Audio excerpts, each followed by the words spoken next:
We've got to make sure that there's a high attention to detail there. Cunningham, look at this. She literally grabbed her around her neck. What if I told you one of the worst teams in the WNBA just exposed everything broken about this league? There was inconsistencies in the officiating. Wait until you see the second half. And they didn't even have to play well to do it. The Indiana Fever were supposed to crush the Los Angeles Sparks, even without Caitlin Clark. Instead, what happened on that court made fans furious, left players speechless, and sparked one of the most controversial moments of the entire season. Howard looking backdoor for Mitchell, not there. Shot clock down to 7. And it all came down to 5 words that revealed everything wrong with the WNBA. The Indiana Fever were on fire. 3 straight wins. They dismantled the Dallas Wings, steamrolled the Minnesota Lynx, and embarrassed the defending champions, the Las Vegas Aces. I don't get it. Breanna Stewart, A'ja Wilson. Aaliyah Boston was dominating the paint. Kelsey Mitchell was hitting clutch shots, and the chemistry looked unstoppable. Momentum was building, and everyone knew this team was dangerous, even without Caitlin Clark on the floor. Making sure that we're prioritizing her long-term health and wellness. So when the Fever walked into their matchup against the Los Angeles Sparks, the outcome felt like a foregone conclusion. The Sparks, let's be real, they've been one of the weakest teams in the league all season. This should have been easy. But nobody was ready for what came next. Said she didn't touch her. They put her in. But even before tip-off, cracks were showing. The Fever weren't at full strength, and it wasn't just Caitlin Clark. Clark was sidelined for her 5th straight game with a groin injury. Without her playmaking, the entire offense feels different. She controls the tempo, spreads the floor, and creates scoring opportunities that nobody else can replicate. They're just calling stuff to call stuff. The refs made this game about them. Her absence isn't just noticeable, it changes everything. But that wasn't the only blow. DeWanna Bonner was away, representing her country in the FIBA Americas. Her size, experience, and versatility off the bench were missing when the team needed them most. And then came the shocker.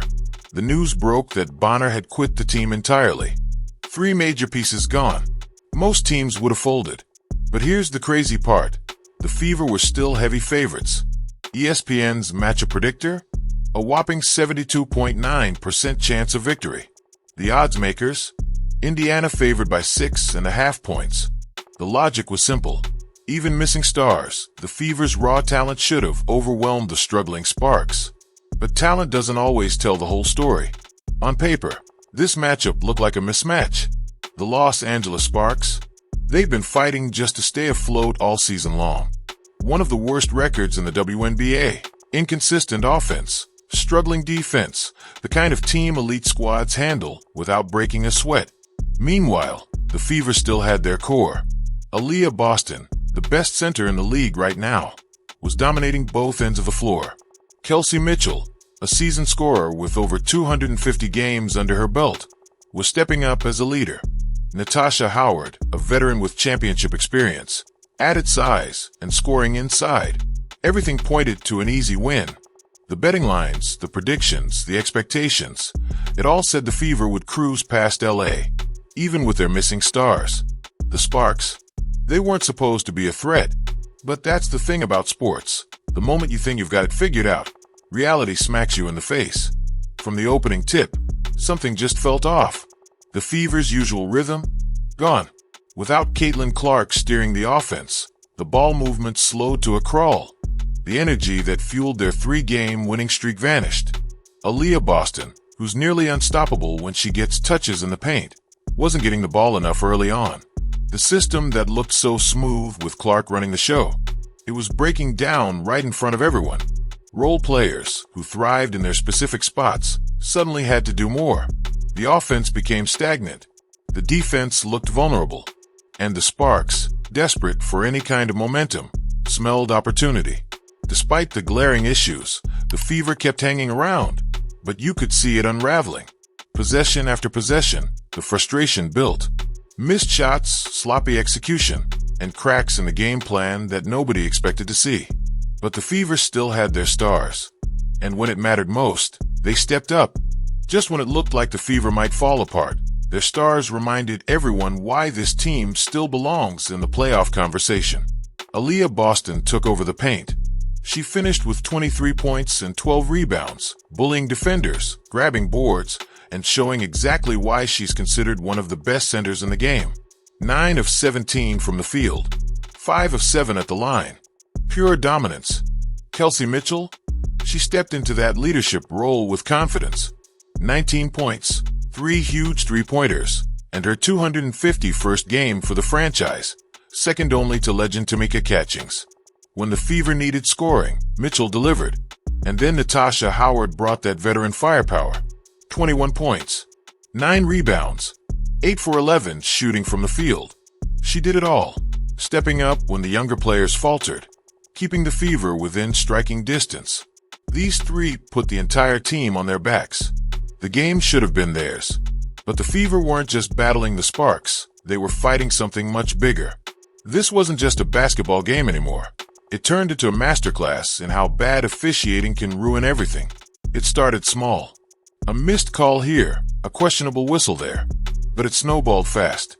Sophie Cunningham got grabbed around the neck. Clear as day, no foul. The refs, they called it a jump ball. Moments later, she gets thrown to the ground. Still no whistle. And it didn't stop there. Aaliyah Boston, the best center in the league, called for touch fouls all night. Barely made contact.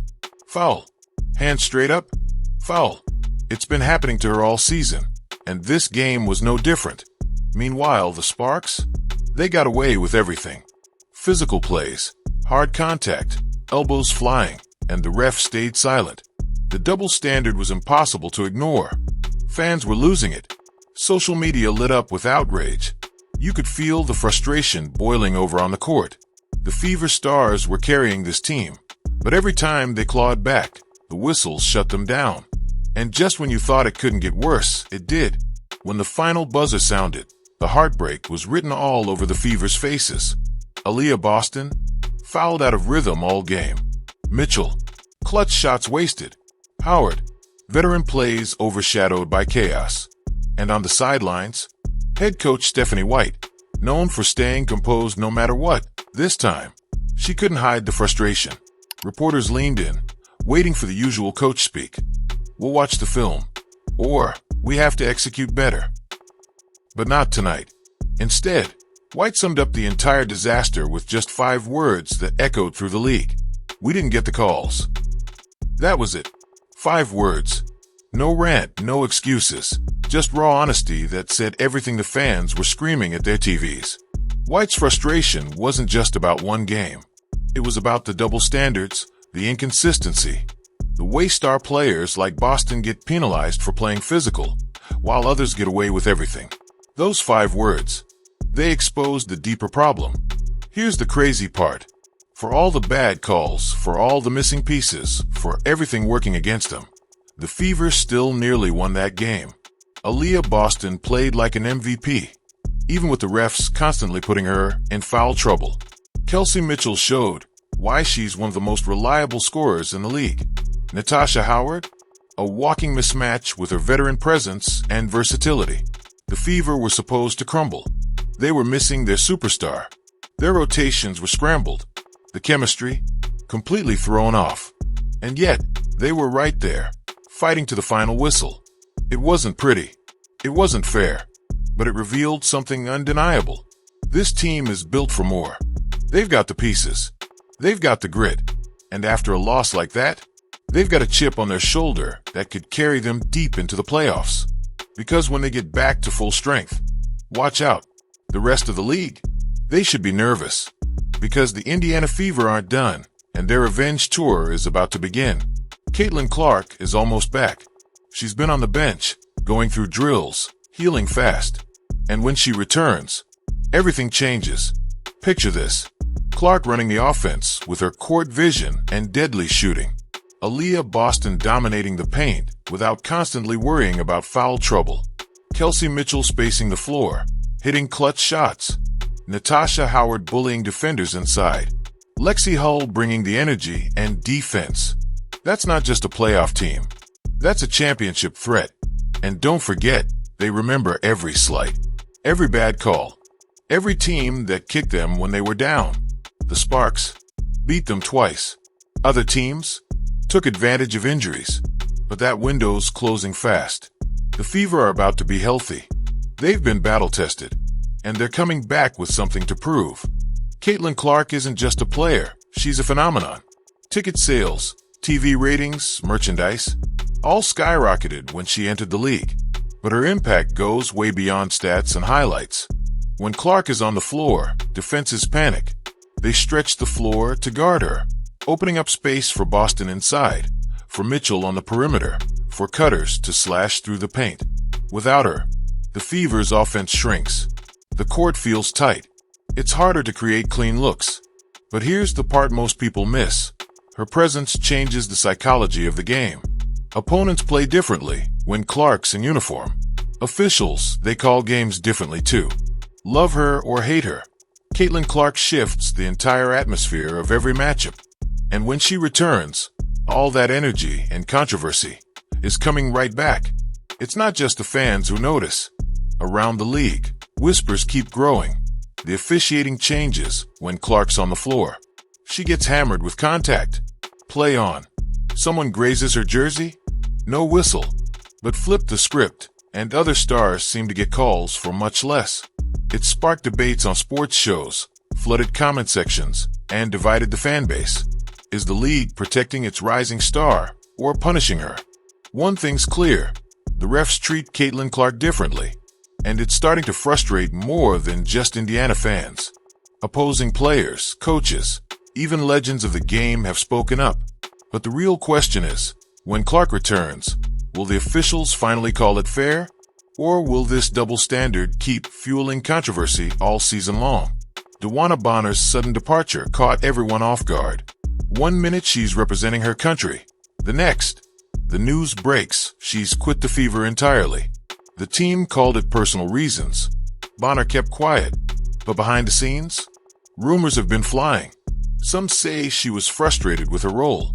Others believe locker room chemistry started unraveling without Clark to keep the offense flowing. And then there are whispers about tension with coaching decisions or contract disputes. The truth, it's still murky. But one thing's for sure, losing a player with Bonner's experience and size mid-season, that creates chaos. And for the Fever, it was just another storm they had to survive. Casual fans see missing players and think it's just about talent gaps. But here's the hidden battle, the mental strain. Playing shorthanded means more than shifting rotations. It means starters logging heavy minutes, role players forced into unfamiliar spots. Confidence gets shaky. Fatigue builds faster. Every possession feels like climbing uphill. The Fever weren't just battling the sparks that night. They were battling exhaustion, frustration, and the pressure of sky-high expectations. That mental fatigue? It's why cracks started showing. But surviving games like that? It toughens a team in ways no practice can. While the spotlight often shines on Boston and Clark, Natasha Howard has quietly been the backbone of this team. Her performance against the Sparks? Classic Howard, efficient scoring, tough rebounds, veteran decision-making. But beyond the box score, she brings leadership. She's been in locker rooms, chasing championships.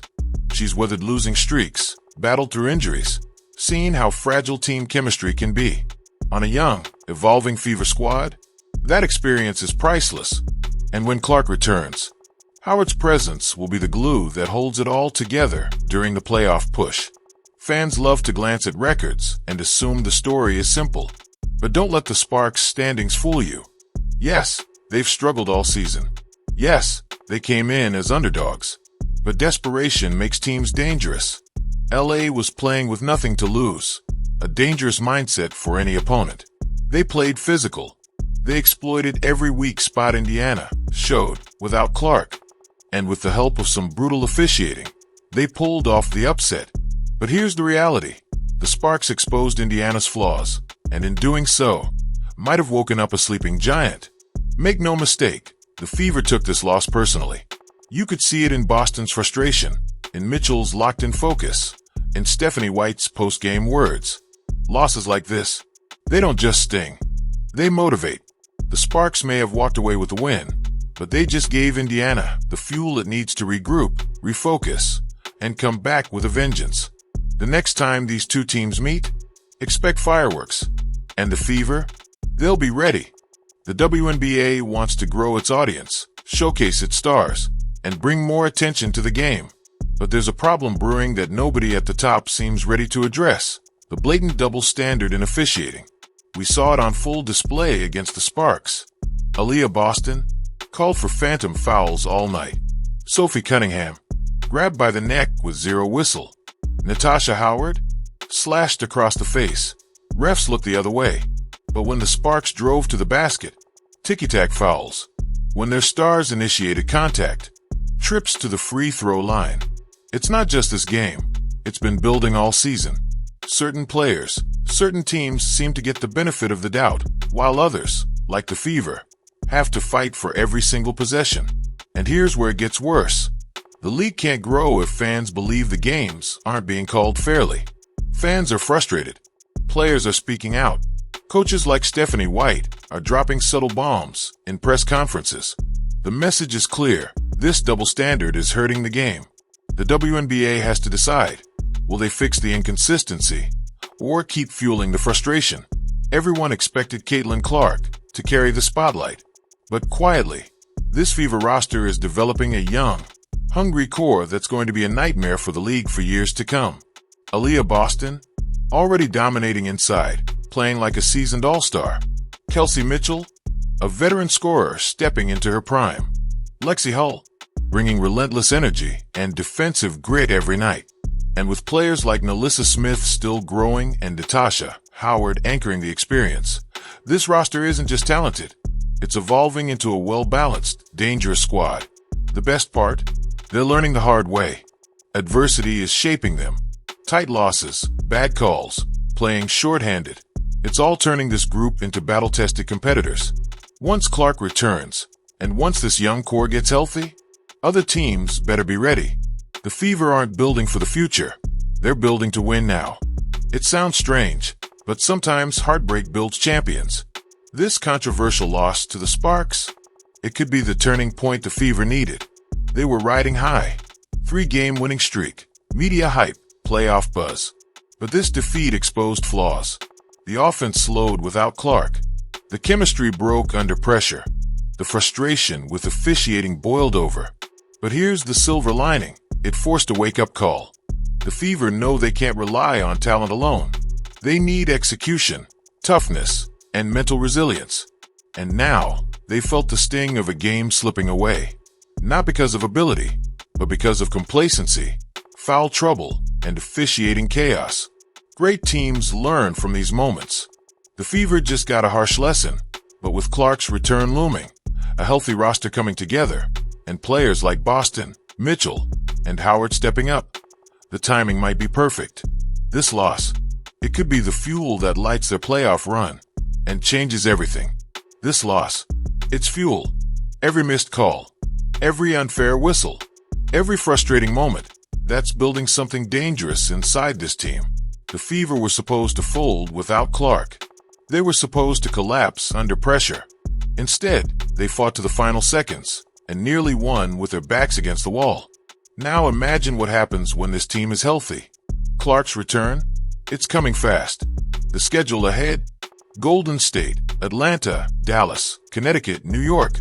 Those are the games where champions are forged. And for every team that thought they could beat Indiana while they were down, just know, this squad doesn't forget. The losses, the disrespect, the calls that changed games, it's all being stored away. Because when the Fever are whole, this league better watch out. So what do you think? Did the refs cost the Fever that game? Is this team about to go on a revenge tour? Let us know down in the comments. Smash that like button, subscribe, and turn on notifications so you never miss the next chapter. The Indiana Fever aren't done. Not even close.